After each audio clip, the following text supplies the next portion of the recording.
Hi students, आज हम लोग निर्देशांक ज्यामिति में दूसरा क्लास है। आज हम लोग सेक्शन फॉर्मूला में एक्सटर्नल सेक्शन फॉर्मूला पढ़ेंगे बाय विभाजन और प्लस में त्रिभुज के क्षेत्रफल से संबंधित फॉर्मूला और दो बिंदुओं के बीच यानी मिड पॉइंट से संबंधित फॉर्मूला को पढ़ेंगे और उसको क्या करेंगे, सिद्ध करेंगे। आइए देखिए, पिछले क्लास में हम लोग जो अंतःविभाजन जो फॉर्मूला पढ़े थे, तो अंतःविभाजन में ये पढ़े थे, ये बिंदु P है, यह बिंदु Q है, इसको कोई बिंदु क्या कर रहा है, R क्या कर रहा है, डिवाइड कर रहा है। तो कितने में डिवाइड कर रहा है, तो m अनुपात n में इसको क्या कर रहा है, तो डिवाइड कर रहा है। मतलब क्या, बिंदु P से लेकर के R दूरी तक, बिंदु P से लेकर के R दूरी तक m होगा और बिंदु Q से R दूरी तक के अनुपात क्या होगा, n होगा। ठीक है, ये क्या था, तो अंतः विभाजन है, यानी बिंदु और P और Q के बीच मतलब अंतः विभाजित कर रहा है। कौन कर रहा है, तो R कर रहा है। कितने में विभाजित कर रहा है, तो m अनुपात n में विभाजित कर रहा है। सपोज दैट अगर यह बिंदु P है, यह बिंदु P है, यह बिंदु Q है और इसको y विभाजन कर रहा है कौन, तो बिंदु R। बिंदु R क्या कर रहा है, y विभाजन अगर कर रहा है तो इसको क्या करेगा, तो देखिए यहाँ P से R तक की दूरी क्या है, मतलब मान के अनुपातिक है, लेकिन इसको हम लोग P से R की दूरी क्या है, तो अगर यहाँ से यहाँ तक की दूरी क्या है, अच्छा, तो Q से R तक की दूरी क्या है, तो n है। और तो PQ की दूरी क्या होगा, तो पूरी दूरी m है, इतनी दूरी n है, इतनी दूरी क्या हो जाएगा हमको, तो m माइनस a हो जाएगा। यहाँ ध्यान रखिएगा, अक्सर स्टूडेंट मिस्टेक करते हैं बाय विभाजन और अंतः विभाजन में। बाय विभाजन और अंतः विभाजन में क्या मिस्टेक करते हैं, सो देखिए यहाँ पे, तो बाय विभाजन और अंतः विभाजन में मिस्टेक ये करते हैं कि ये देखिए m का वैल्यू जो है यहाँ से यहाँ तक है और m का वैल्यू जो है यहाँ से यहाँ तक का है। लेकिन बाय विभाजन में क्या है, m का वैल्यू जो है बिंदु P से लेकर बिंदु R तक है, बिंदु P से लेकर के बिंदु R तक है और n का वैल्यू जो है बिंदु Q से लेकर के बिंदु R तक है। तो बिंदु P से लेकर बिंदु Q का वैल्यू क्या होगा, तो m माइनस n हो जाएगा। इस चीज को आपको ध्यान में रखना होगा। इससे संबंधित अगर हम लोग इसका फॉर्मूला अगर हम लोग तैयार करें, अगर बनाना चाहें, इस तरीके से हम लोग पिछले क्लास में फॉर्मूला पढ़े थे हम लोग। ये बिंदु P है, यह बिंदु Q है, यह बिंदु R है। अगर यह x1 है, यह y1 है, यह x है, यह y है, यह x2 है और यह y2 है, इसको क्या कर रहा है, m अनुपात n में विभाजित कर रहा है। इसको हम लोग फॉर्मूला पढ़े थे। अगर हम x से संबंधित अगर फॉर्मूला निकालते हैं तो ध्यान रखिएगा, x इक्वल टू क्या पहले ही बताए थे, तो x2 को क्या करेंगे, m से गुना करेंगे, तो क्या हो जाएगा, m x2 प्लस, अब इसके दूर वाले अनुपात से दूर को गुना किया, अब इसके इससे, तो प्लस nx1 बटा अनुपात क्या है, तो m plus n, m plus क्या है, n है। अगर हम y का अगर निकालते हैं तो क्या हो जाएगा, y2, तो y2 के दूर में का अनुपात क्या है, तो m है, तो क्या हो जाएगा m/2 प्लस उसी प्रकार हो जाएगा n/1 बटा m प्लस n। ये फॉर्मूला हम लोग ऑलरेडी पढ़ चुके थे, ये फॉर्मूला हम लोग ऑलरेडी पढ़ चुके थे। ये क्या था, तो एक्सटर्नली यानी अंतः विभाजन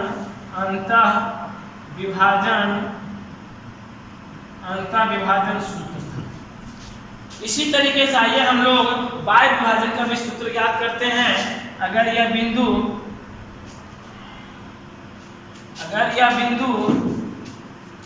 P है, यह बिंदु P है और यह बिंदु Q है और यह बिंदु क्या है, R है, यह बिंदु P है, यह बिंदु Q है, यह बिंदु R है। सपोज दैट अगर यह x1 है, यह y1 है, यह x2 है और यह y2 है और यह बिंदु क्या है तो x और y है। यह बिंदु क्या है x और y है। पहले ही बताए हैं यहाँ पूरी यहाँ से यहाँ तक की दूरी जो है m है और ये क्या है आपका n है। ये क्या है n है। तो ये क्या हो जाएगा तो m माइनस n हो जाएगा। ये क्या हो जाएगा m माइनस n हो जाएगा। अब तो इसको कोई जरूरत नहीं, इसको हटा सकते हैं हम लोग। इसको निकालेंगे, पिछले में भी इसके सापेक्ष निकाले थे तो इसमें भी हम लोग इसके सापेक्ष ही निकालेंगे। तो क्या होगा सो देखिए तो x2 इक्वल टू क्या x को इससे गुना करेंगे तो x into m minus n और माइनस प्लस। अब देखिए x2 से हो गया, अब x1 इंटू n या nx1 भी लिख सकते हैं हम लोग। nx1 बटा m plus n m minus n plus n। अब देखिए ये n से ये n क्या हो जाएगा कैंसिल हो जाएगा। तो x2 इक्वल टू क्या हो जाएगा x को m से गुना करें तो mx और माइनस n को x से गुना किया तो minus nx plus nx1 plus nx1। अब देखिए अब बटा क्या है यहाँ पे m है, m को x2 से गुना किया तो क्या हो गया mx2 या डायरेक्ट यहीं पे हम लोग करते हैं mx2। अब देखिए इसको यहाँ लाइए तो mx2 माइनस nx1 बराबर बच का गया इधर mx माइनस nx। अब देखिए तो mx2 माइनस nx1 बराबर दोनों में कॉमन क्या है ये mx है, ये माइनस nx है। x कॉमन ले लिए तो क्या हो गया m माइनस n। इधर m माइनस n गुना में इधर क्या हो जाएगा भागा में, इसलिए x इक्वल टू क्या हो जाएगा mx2 माइनस nx1 बटा m माइनस n। ये हो गया आपका x से समझिए। ये x इक्वल टू क्या हो गया mx2 माइनस nx1 बटा क्या m माइनस n। अब देखिए अगर हम लोग y से तो y2 से सापेक्ष चलते हैं जब हम लोग तो y2 इक्वल टू क्या हो जाएगा x into m minus n x equal to नहीं, जब y के सापेक्ष चल रहे तो y को ऊपर लेके चलना होगा तो y into m minus n तो y into m minus n। क्योंकि जब हम लोग y से चलेंगे तो फिर x का कोई स्थान नहीं होगा और जब x से चलेंगे तो y का कोई स्थान नहीं होगा। ठीक है तो y2 इक्वल टू क्या y into m minus n plus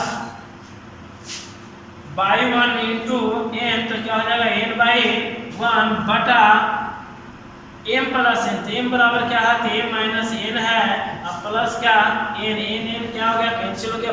m को y2 से गुना किया तो क्या हो गया m बाई 2 इक्वल टू क्या m को y से गुना किया तो m by minus n by plus n by 1।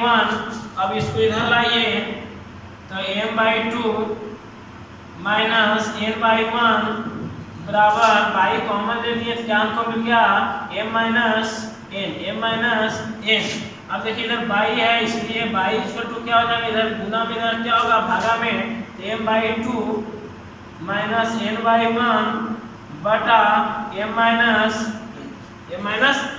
ये हम लोगों को ये दूसरा ये y के सापेक्ष हमको आ गया है, y का नियम निकालना रहेगा। तो क्या देखें इस तरीके से हम लोग भी इस फॉर्मूले को तैयार कर सकते हैं। अब देखिए इसको याद करने के लिए आपको कुछ करना नहीं है। ये आपका क्या है अंतःविभाजन सूत्र है और ये क्या है आपका y विभाजन। ये क्या है y विभाजन, ये y विभाजन। दोनों में अंतर क्या है बस इतना ही अंतर है। x के सापेक्ष तो mx2 प्लस nx1 बटा m प्लस एन, इसमें क्या mx2 माइनस nx1 बटा n माइनस n, यानी सिर्फ माइनस का डिफरेंट है, यानी यहाँ पे प्लस है, अंतर विभाजन अगर है तो प्लस रहेगा और बाई विभाजन रहेगा तो माइनस रहेगा, इतना ही याद रखना है। अगर अंतर विभाजन है तो प्लस रहेगा और बाई विभाजन है तो माइनस रहेगा। इस तरीके से हम लोग इसको फॉर्मूला को तैयार किए, इस फॉर्मूले को हम लोग सीड भी करेंगे, उसके बाद इससे संबंधित प्रॉब्लम को भी हम लोग सॉल्व करेंगे। अगर लेते हैं इतना मिटाते हैं, इससे देखिए जुड़ा हुआ फॉर्मूला अगर हम लोग लें, मतलब प्रॉब्लम अगर लेते हैं, इसको रहने देते हैं,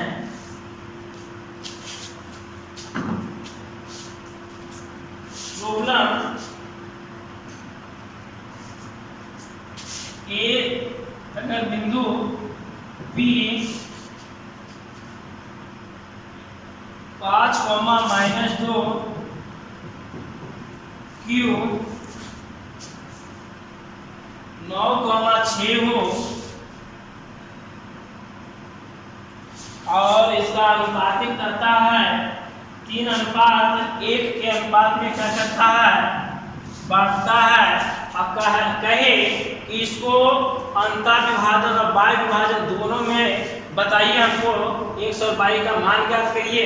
तो देखिए अगर हम लोग जब अंतर विभाजन में अगर हम लोग चलेंगे, अंतर विभाजन के लिए और बाई विभाजन दोनों के लिए अगर हम लोग चलेंगे तो अंतर विभाजन के लिए x क्या है, इसको देखिए mx2 प्लस nx1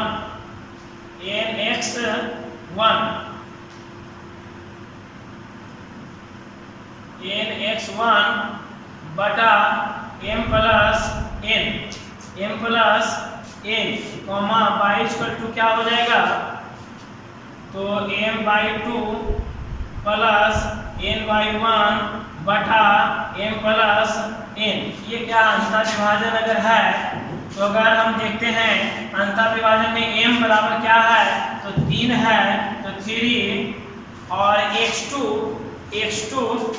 अगर हम लोग 9 को मानते हैं, ये क्या है x1 है और ये क्या है y1 है, ये अगर x2 है और ये क्या है y2 है, तो अगर हम लोग करते हैं तो m बराबर 3, x2 बराबर क्या है 9, तो 9 प्लस n क्या 1, तो 1, x1 बराबर क्या है, x1 बराबर 5, तो 5 बटा m प्लस n, तो 3 प्लस 1 कॉमा बाई m क्या 3 इंटू बाई 2 क्या है 6 प्लस n क्या है 1 और बाई 1 क्या है, तो -2 बटा क्या, तो m प्लस n, तो 3 प्लस 1। अब देखिए क्या हो जाएगा, तो 9 किया 27 और 5 1 5, तो 27 5 बटा 4 कॉमा 22 क्या हो गया 18 प्लस 2 बटा 3 और 1 4, तो क्या हो गया 27 5 32 बटा 4 कॉमा 22 क्या हो जाएगा 16 बटा 4, तो 4 चौक 16 और सॉरी यहाँ पे 4 तो 8 चौक 32, x 8 और 22 क्या हो गया 4 हो गया। मतलब क्या, ये जब हम लोग अंतर विभाजन में करेंगे तब। अंतर विभाजन के लिए हम लोग क्या देखें, तो इसका नियम क्या हो जाएगा, x बराबर 8 और y बराबर क्या 4। जब इसको हम लोग क्या करते हैं, y विभाजन में हम लोग करते हैं तब क्या होगा, सो देखिए y विभाजन में क्या है, तो y विभाजन का सूत्र क्या है, x तो x इक्वल टू mx2, तो m बराबर क्या हो जाएगा, यहाँ पे m बराबर क्या आ जाएगा 3, m बराबर 3 x2 इक्वल टू क्या है, x2 9, तो 3 गुने 9 minus n equal to 1 minus 2 बटा m माइनस n, तो m बराबर क्या है, तो 3 माइनस n बराबर क्या है 1 कॉमा 22 क्या हो जाएगा, सो देखिए तो 22 क्या है, तो m/2, m बराबर क्या है 3 और 22 क्या है, तो 22 क्या है 6 माइनस n 1 और y1 इक्वल टू क्या है इसको देखें तो -2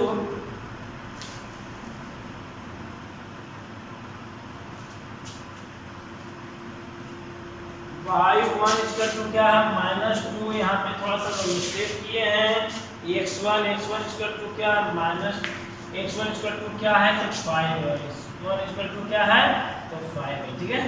अब देखिए अब बटा का m माइनस n तो 3 माइनस 1 अगर नोटिया 27 और -5 बटा 2 कोमा y इक्वल टू क्या हो जाएगा छोटिया 18 और माइनस माइनस प्लस 2 और 3 में से 1 जाएगा तो क्या जाएगा 2 तो ये क्या है x 27 में से 5 जाएगा तो 22/2 कोमा y बराबर 18 2 20/2 भागा दे दिए x इक्वल टू 11 और y इक्वल टू क्या 10 मतलब क्या बिंदु r के भी r का जो दूरी होगा इसमें y विभाजन के लिए क्या हो जाएगा 11,10।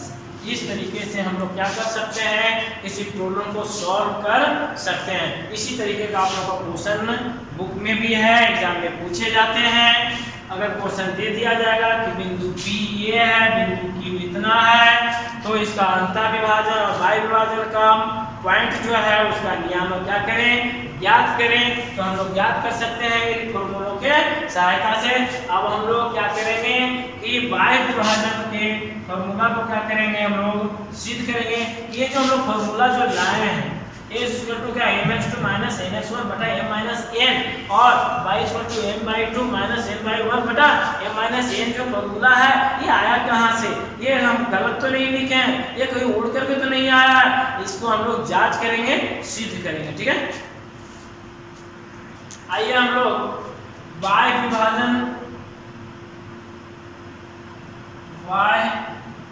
विभाजन सूत्र को सिद्ध करते हैं। जैसे कि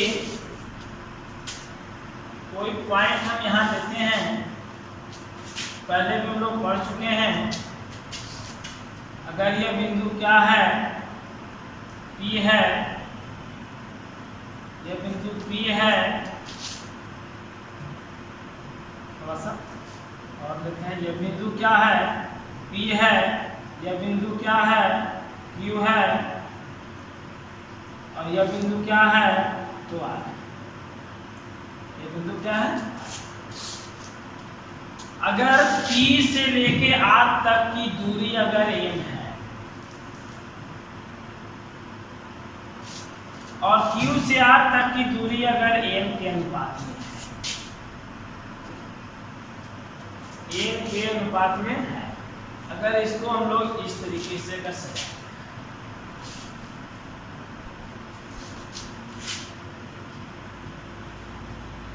ये क्या है x डैश अक्ष है और ये क्या है y डैश अक्ष।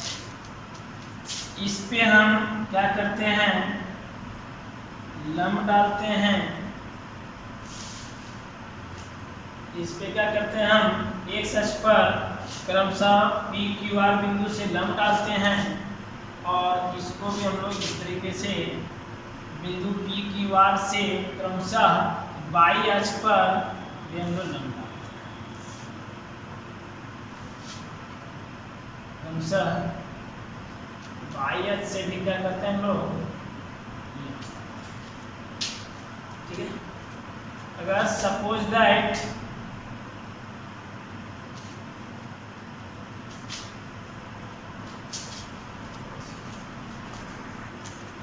अगर इसका नियामक x1 y1 है इसका नियामक x2 y2 है और इसका नियामक x, y है। अब देखिए तो यहाँ से यहाँ तक की दूरी क्या होगी x1 यहाँ से ये मूल बिंदु है यहाँ से यहाँ तक की दूरी क्या होगा x2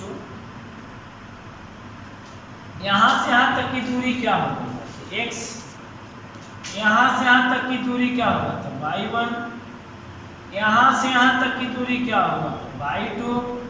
यहाँ से यहाँ तक की दूरी क्या होगा, तो बाई। अगर पूछ दिया जाए कि यहाँ से यहाँ तक की दूरी क्या होगा, तो इस चीज को घटा देना है, x2 minus x1, simple formula है। क्यों है, क्योंकि यहाँ से यहाँ तक की दूरी x2 है और यहाँ से यहाँ तक की दूरी x1 है और हमको सिर्फ इतनी दूरी ज्ञात करना है, तो पूरी दूरी से छोटी दूरी क्या करेंगे, घटा देंगे। अगर इसका दूरी ज्ञात करना रहे इतना दूरी, तो क्या करेंगे, इसके लिए वही फॉर्मूला, x है तो x और इसके पहले क्या है, x2 है तो माइनस x2 है, सिंपल है। उसी तरह से यहाँ तक अगर y1 दूरी है और यहाँ से यहाँ तक y2 दूरी है, तो यहाँ से यहाँ तक की दूरी क्या हो जाएगा, तो y2 माइनस y1। उसी तरह से यहाँ से यहाँ तक की दूरी y है और यहाँ से यहाँ तक की दूरी y2 है, हमको इतनी दूरी ज्ञात करना है, तो क्या करना है, तो y माइनस y2, सिंपल है। अब देखिए यहाँ पे हम क्या देखते हैं, ये बिंदु P है, ये बिंदु Q है, ये बिंदु R है। अगर इसको हम लोग क्या कर देते हैं, S कर देते हैं और ये बिंदु क्या कर देते हैं, T कर देते हैं। ठीक है, तो क्या देखे हैं कि त्रिभुज PRT और QRS दो त्रिभुज बन रहे हैं। तो देखिए यहाँ पे जब दो त्रिभुज बन रहे हैं तो गौर कीजिएगा, एक बड़ा त्रिभुज है PRT और ये लंब डाले मतलब 90 डिग्री कोण है। एक त्रिभुज ये बना QRS, ये भी लंब डाले तो यहाँ भी 90 डिग्री कोण होगा, मतलब कि ये दोनों त्रिभुज के ये कोण, दोनों कोण क्या है, बराबर है। फिर और क्या देखते हैं कि त्रिभुज PRT और त्रिभुज QRS का ये कोण क्या हो जा रहे हैं, दोनों बराबर हैं। देख लीजिए इसमें ये कोण इस कोण से क्या हो जाएंगे, दोनों क्या हो जाएंगे, बराबर हो जाएंगे। दोनों अब आइए, त्रिभुज PRT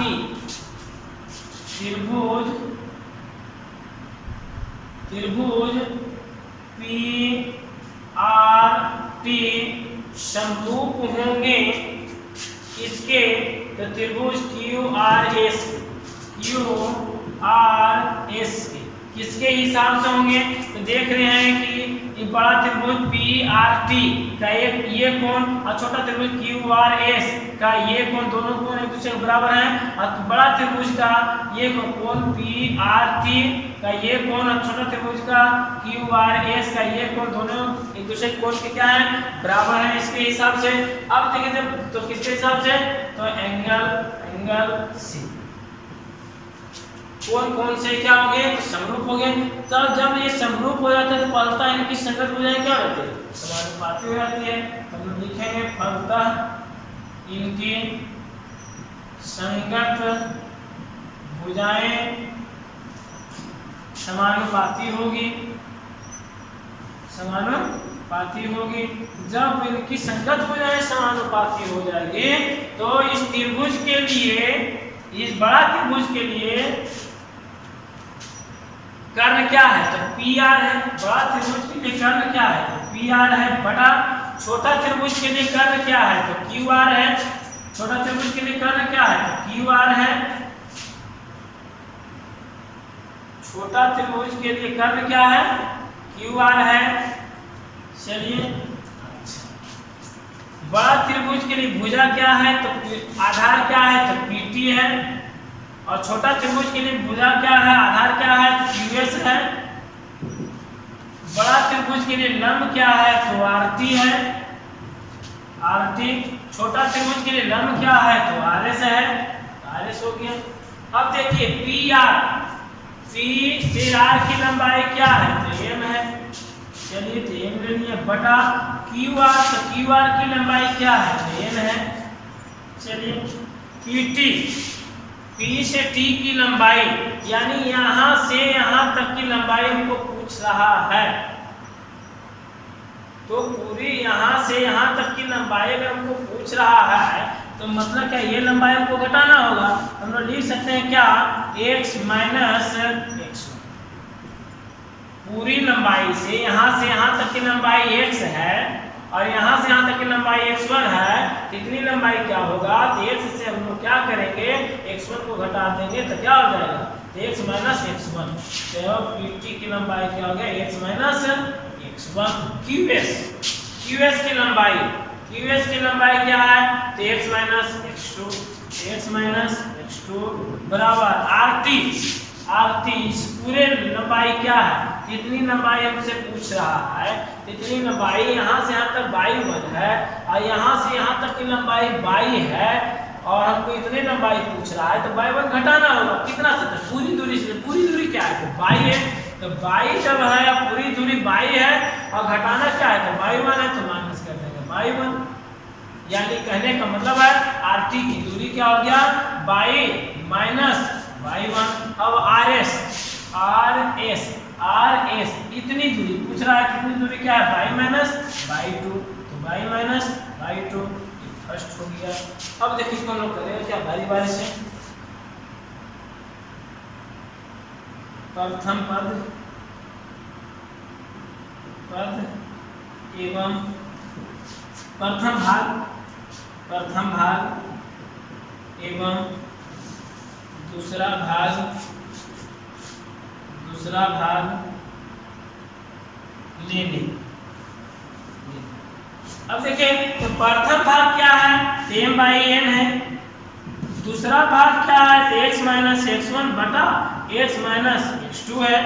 चलिए n को x से गुना करते हैं हम लोग, तो nx हो गया। n को माइनस x1 से गुना करते हैं तो माइनस nx1 हो गया, बराबर x को mx से गुना करेंगे तो mx हो गया और m को माइनस x2 से गुना करेंगे तो माइनस mx हो जाएगा। इसको इधर लाइए, इसको इधर ले जाइए, तो nx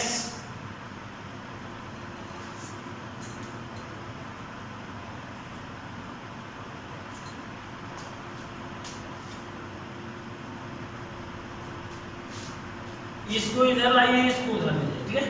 तो अगर हम लोग इसको इधर लाते हैं, इसको उधर ले जाते हैं तो माइनस, अगर ये इधर आएगा तो क्या हो जाएगा? ये इधर अगर आएगा ये तो इधर आएगा तो प्लस हो जाएगा, तो mx2 इधर पहले से क्या है? माइनस nx1 बराबर उधर पहले से क्या है? mx है, इधर प्लस nx है, उधर क्या हो जाएगा? माइनस nx हो जाएगा। अब देखिए तो mx2 माइनस nx1 बराबर, अब दोनों में कॉमन क्या है? x, तो बच क्या जाएगा? m माइनस n जब बचा तो ये गुना में तरह क्या हो जाएगा? भागा में, इसलिए x इक्वल टू क्या हो जाएगा? mx2 माइनस nx1 बटा m माइनस n। यही तो हम लोग उधर से भी लाए थे। ये आपका x का मान तैयार हो गया। अब आइए पुनः प्रथम एवं तीसरा भाग लेने। प्रथम एवं तीसरा भाग लेने तो प्रथम भाग क्या है? तो m/n और तीसरा भाग क्या है? तो y माइनस y1 बटा y माइनस y2। अब क्रॉस मल्टीप्लिकेशन करते हैं, m को y से गुना करते हैं तो m/, और m को माइनस y2 से गुना करते हैं तो m/2, और m को y से गुना करते हैं तो n को माइनस y1 से गुना करते हैं तो n/1। इसको इधर लाओ, उसको उधर ले जाओ, तो m/n माइनस n/n इधर माइनस हो जाएगा, प्लस हो जाएगा तो m/2 माइनस n/1। अब देखिए क्या दोनों कॉमन, तो y है तो बच क्या गया? m माइनस n बराबर क्या? m/2 minus n/1। इसलिए y इक्वल टू क्या हो जाएगा? m/2 माइनस n/1 बटा m माइनस। इस प्रकार क्या हो गया? बाई विभाजन से संबंधित x और y का फॉर्मूला हम लोग तैयार कर लिए हैं। इस तरीके से हम लोग सीखें। उम्मीद है कि इसको आप लोग नहीं भूलिएगा, जो रटिएगा वो भूलिएगा, जो प्रैक्टिस कीजिएगा वो नहीं भूलिएगा। तो ये जो हम लोग थ्योरी क्या किए, सीध के पहले आपको शॉर्ट ट्रिक से भी फॉर्मूला लिखने के लिए बताएं और उससे संबंधित एक प्रॉब्लम को भी हम लोग सॉल्व किए और फिर उसी से फॉर्मूला कैसे तैयार हुआ, x इक्वल टू अगर इतना आया है तो कैसे आया, तो हम लोग सीध करके और 22 इतना आया है तो हम लोग सिद्ध करके दिखाएं। तो फॉर्मूला को हम लोग सिद्ध किए। अब हम लोग क्या करेंगे, मिड पॉइंट से संबंधित फॉर्मूला को देखेंगे। देखिए मिड पॉइंट से संबंधित हम लोग कोई प्रॉब्लम लेते हैं। देखिए जैसे इसका सब फॉर्मूला भी सिर्फ फॉर्मूला भी देखेंगे। अगर ये बिंदु P है, यह बिंदु Q है और इसका मध्य बिंदु R है। इसका जो मध्य बिंदु R है मतलब कि R जो है वह PQ को बराबर बराबर भागों में बांटता है। मतलब क्या, m अनुपात m नहीं, m अनुपात m में बांटता है। मतलब क्या, अगर यह 1 है तो यह भी 1 होगा, या 2 है तो यह भी 2 होगा, या 3 है तो यह भी 3 होगा, या 4 है तो यह भी 4 होगा। लेकिन अल्टीमेट आकर क्या होगा, 1 अनुपात 1 में ही आके ठहर जाएगा। अगर सपोज दैट अगर यह क्या है, x1 है, यह क्या है, y1 है, यह क्या है, x2 है, यह क्या है, y2 है, यह क्या है, x है, यह क्या है, y है। अगर हमको कहे कि ये इसका नियामक क्या होगा, इसका x और y का वैल्यू क्या होगा, तो इसके लिए सिंपल ट्रिक्स है, कुछ नहीं करना है। x इक्वल टू अगर आपको ज्ञात करना है तो x1 प्लस x2 बटा 2 बराबर भागों में बांटा है। तो जब 2 बराबर भागों में बांटा है कौन, तो r, तो एक यहाँ है और एक यहाँ है, तो एक क्या हो जाएगा, 2। तो x इक्वल टू क्या हो जाएगा, x1 प्लस x2 बटा क्या, 2। उसी तरह से y इक्वल टू क्या हो जाएगा, तो y1 प्लस y2 बटा क्या हो जाएगा, 2 हो जाएगा। अगर हम लोग लेते हैं यहाँ पे कुछ भी ले लेते हैं, 2 ले लेते हैं, 4, चलिए ठीक है। यहाँ पे 6 और 8 2 है। हमको कहे कि x और y का नियामक क्या होगा, कोऑर्डिनेट क्या होगा, तो देखिए हम लोग ज्ञात करते हैं कि x इक्वल टू क्या है, x1 प्लस x2 बटा 2। x1 इक्वल टू क्या है, x1 इक्वल टू 2 है, अब प्लस x2 इक्वल टू क्या है, तो 6 है बटा 2, तो 6 2 8 बटा 2 बराबर क्या हो गया, 4। अब y इक्वल टू क्या होगा, तो y1 प्लस y2 बटा 2 इक्वल टू क्या, तो y1 बराबर क्या है, तो 4 है, अब प्लस y2 बराबर क्या है, 8 है बटा 2, तो 8 का 4 12 बटा 2 भागा दिए तो क्या मिलेगा, 6 मिलेगा। तो हमको यहाँ पे आंसर क्या आ गया, x इक्वल टू क्या आया, 4, y इक्वल टू क्या आया, 6। इस तरीके से हम लोग क्या कर सकते हैं कि इन्हीं भी 2 बिंदुओं के बीच के पॉइंट को हम लोग क्या कर सकते हैं, याद कर सकते हैं। तो उसका फॉर्मूला क्या हो गया, x इक्वल टू क्या, x1 प्लस x2 बटा 2 कॉमा y इक्वल टू क्या, y1 प्लस y2 बटा 2। अब हम लोग क्या करेंगे, त्रिभुज के क्षेत्रफल से संबंधित फॉर्मूला को सिद्ध करेंगे, तब तक इसको बता देंगे।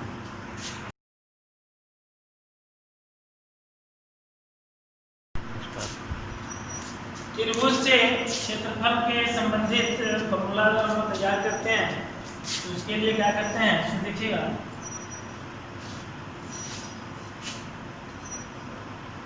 ये क्या है आपका, तो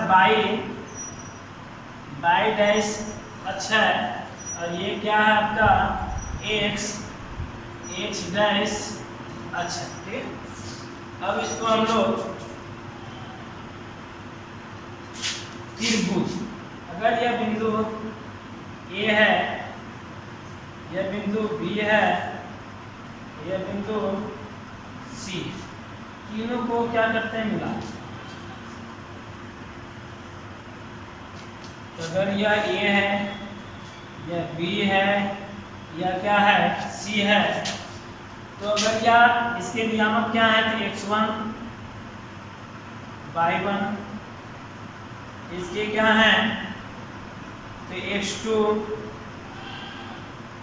कॉमा y2, इसके क्या है, x3 कॉमा y3। अगर हम इस पे क्या करते हैं, x अक्ष पर इसको हम लोग क्या करते हैं, लंब, क्या करते हैं, लंब क्रमशः ABC बिंदु से। तो जब हम ABC बिंदु से क्या करते हैं, जब लंब डालेंगे तो कुछ इस तरह का। अब देखिए, और उसी बिंदु से अगर हम लोग, अब देखिए ये मूल बिंदु है, अगर ये x2 है तो ये क्या हो जाएगा, x2, ये क्या है x1, तो x नियामक के लिए x पर x1 अगर ये तो ये क्या हो जाएगा x1, और इस अक्ष पर के लिए क्या हो जाएगा, तो ये क्या हो जाएगा x3 हो जाएगा। अब देखिए यहाँ से यहाँ तक दूरी x2 है, तो यहाँ से यहाँ तक की दूरी क्या होगा, तो x1 में से x2 घटा दीजिए, और या क्या मान लीजिए हम लोग कोई बिंदु पर अगर हम लोग मान लें तो ज़्यादा बेटर होगा, A B C M N O ले लेते हैं, एम एन ओ ले लेते हैं, और यह क्या हो गया, तो x2 हो गया, ये क्या हो गया, तो x1 हो गया, ये क्या हो गया, तो x3 हो गया, ये क्या हो जाएगा हमको, तो x1 माइनस x2, ये क्या हो जाएगा, यहाँ से यहाँ तक की दूरी के बीच क्या होगा, तो x3 माइनस x1, और पूरी दूरी, तो अगर इतना दूरी अगर हमको ज्ञात करना है तो पूरी दूरी क्या है, तो x3, और छोटी दूरी क्या है, तो x2, तो x3 माइनस x2 हो जाएगा। अब देखिए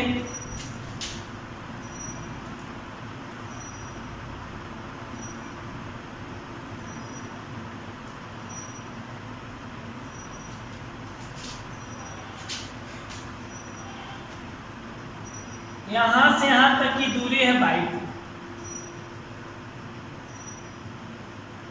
यहाँ से यहाँ तक की दूरी है y2, और यहाँ से यहाँ तक की पूरी दूरी है y1, तो अगर इतनी दूरी अगर आपको ज्ञात करना रहेगा तो क्या करेंगे, तो y1 माइनस y।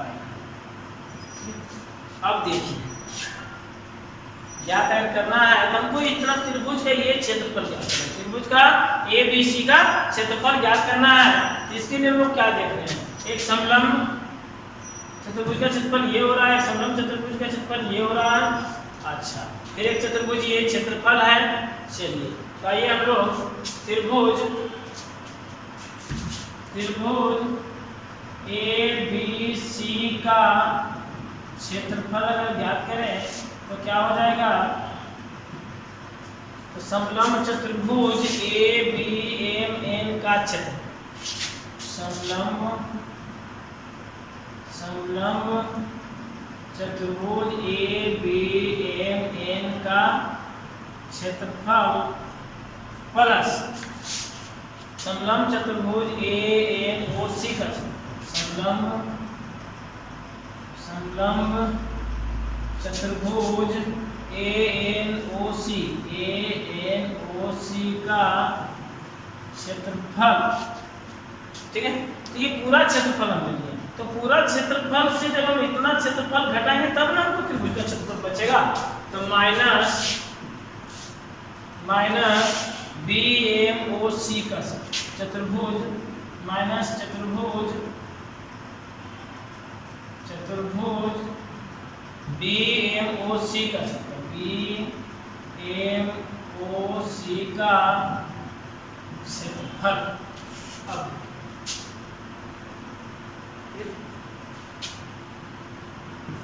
तो समलंब चतुर्भुज का क्षेत्रफल फॉर्मूला था 1/2 समांतर भुजाओं का योग। तो समांतर भुजाओं का योग, चलिए तो समांतर भुजाओं का योग गुने ऊंचाई। तो समांतर भुजा यहाँ से यहाँ तक, यहाँ से यहाँ तक, तो पूरी दूरी के लिए यहाँ से यहाँ तक की दूरी क्या हो जाएगा, y1। यहाँ से यहाँ तक की दूरी क्या हो जाएगा, y1। तो क्या हो जाएगा y1 प्लस समांतर भुजाओं का योग गुने ऊंचाई।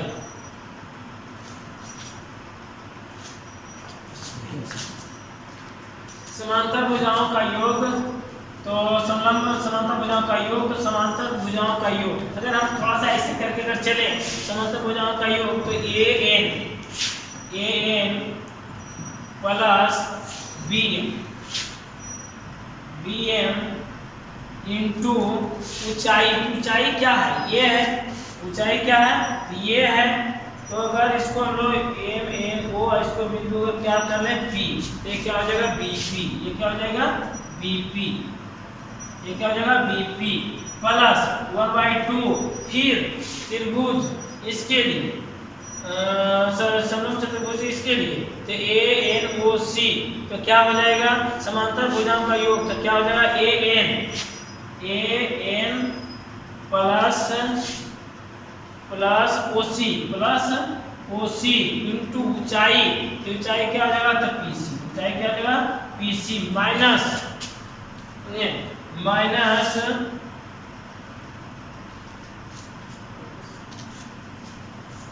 यहाँ क्या हो जाएगा, समलंब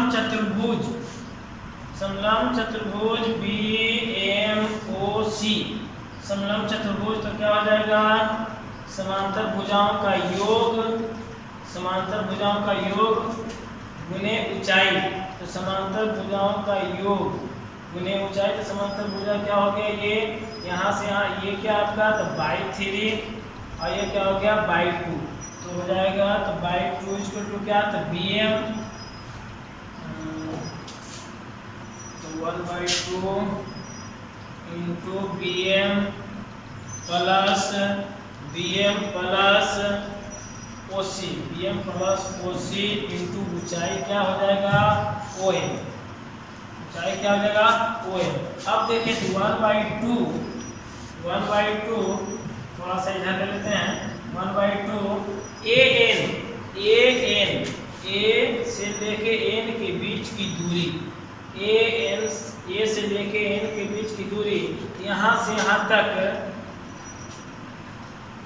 यहाँ तक की दूरी क्या है, तो y1 है, तो y1 प्लस BM तो क्या है, तो y2 है, तो y2 हो गया इंटू BP, तो B और P, तो BP के बीच की दूरी, तो BP के बीच की दूरी क्या हो जाएगा, तो x1 माइनस x2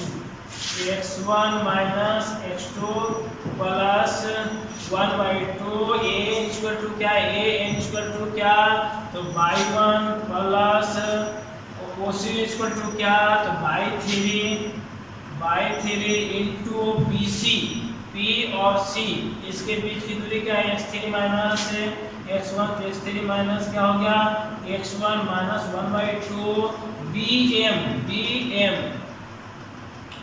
तो B और M, BM क्या है, तो /2 है प्लस OC इक्वल टू क्या है, तो /3 है, OM क्या है, यहाँ से यहाँ तक की दूरी क्या है, तो x3 minus x2,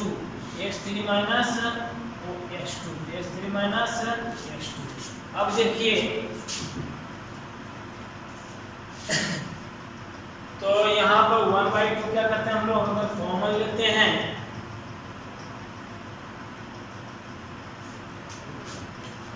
x3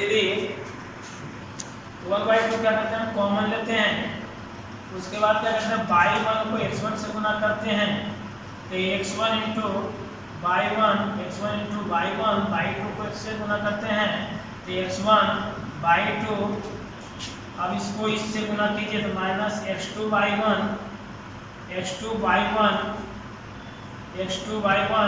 minus x2 by2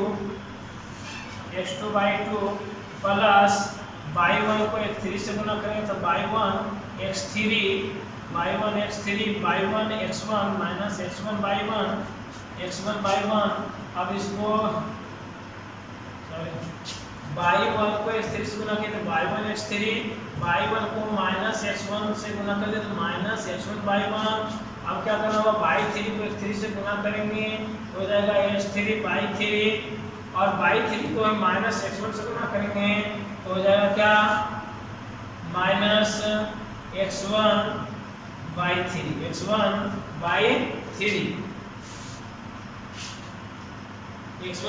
इन दोनों से गुना कर लिए।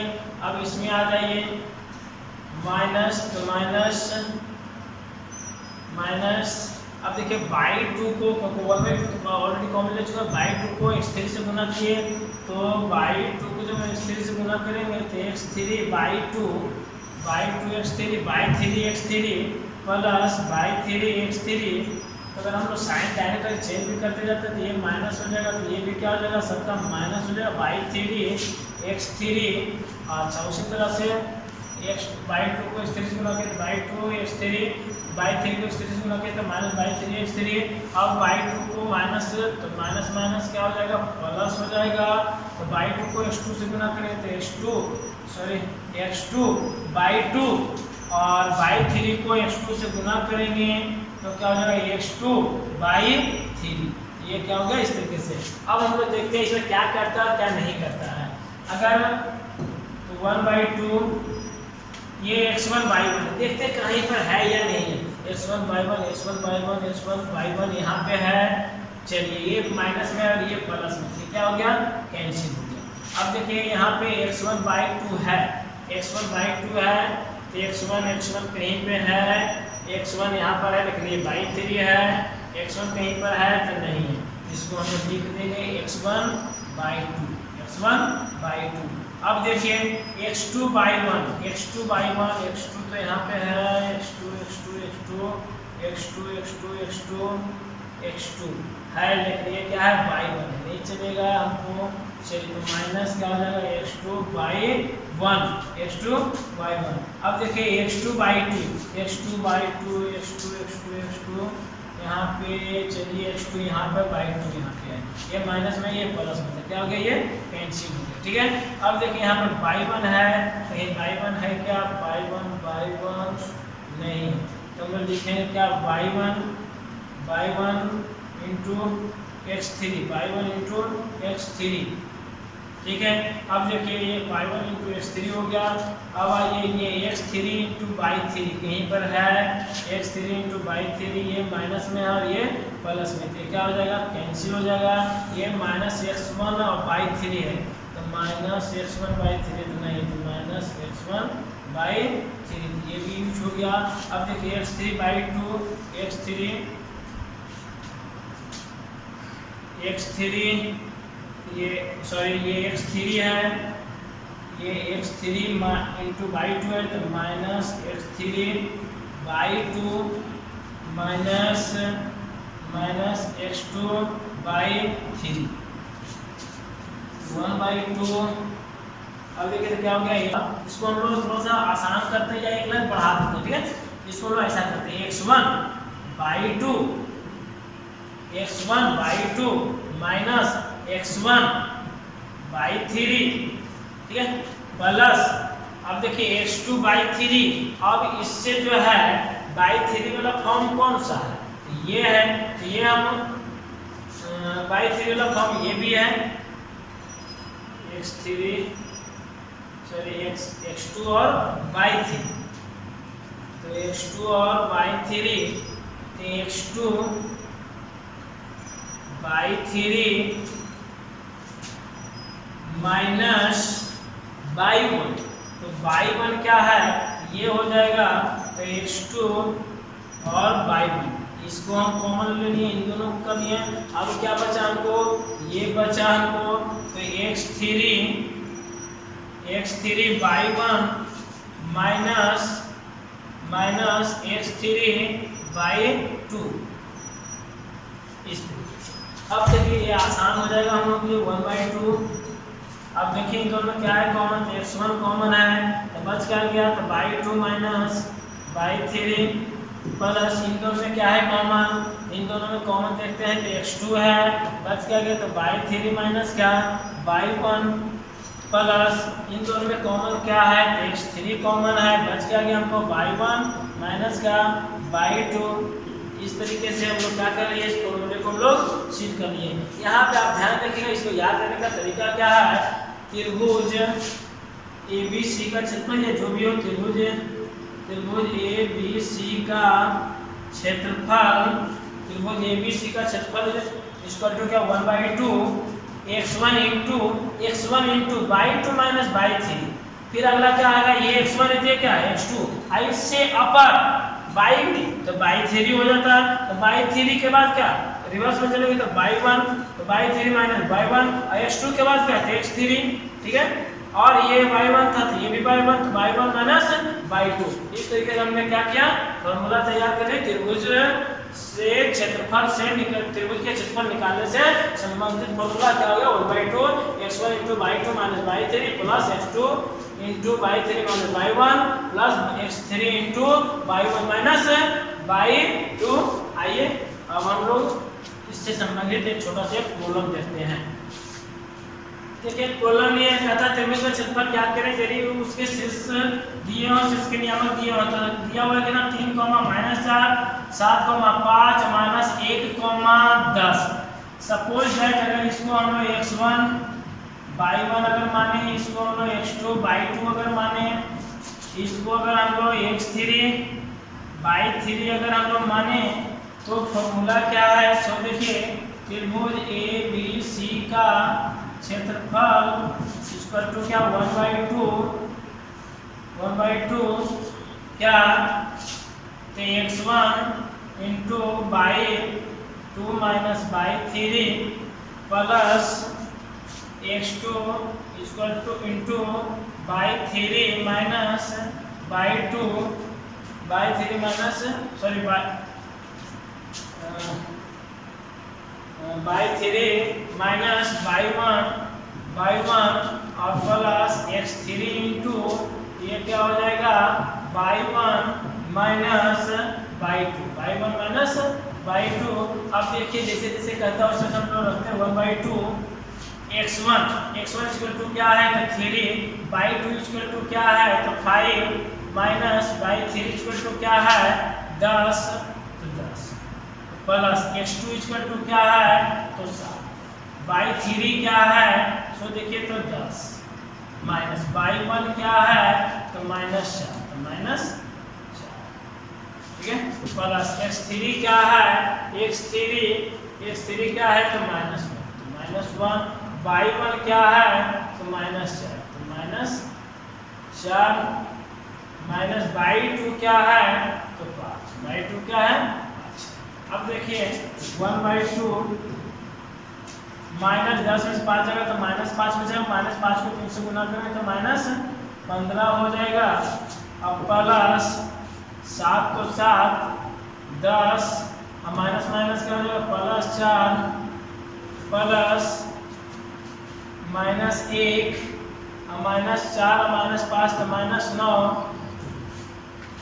1/2 अब -15 तो -15 प्लस 14 14 17 98 प्लस ये क्या हो गया माइनस प्लस हो गया 9 को 1 से गुना किया तो 9 हो गया।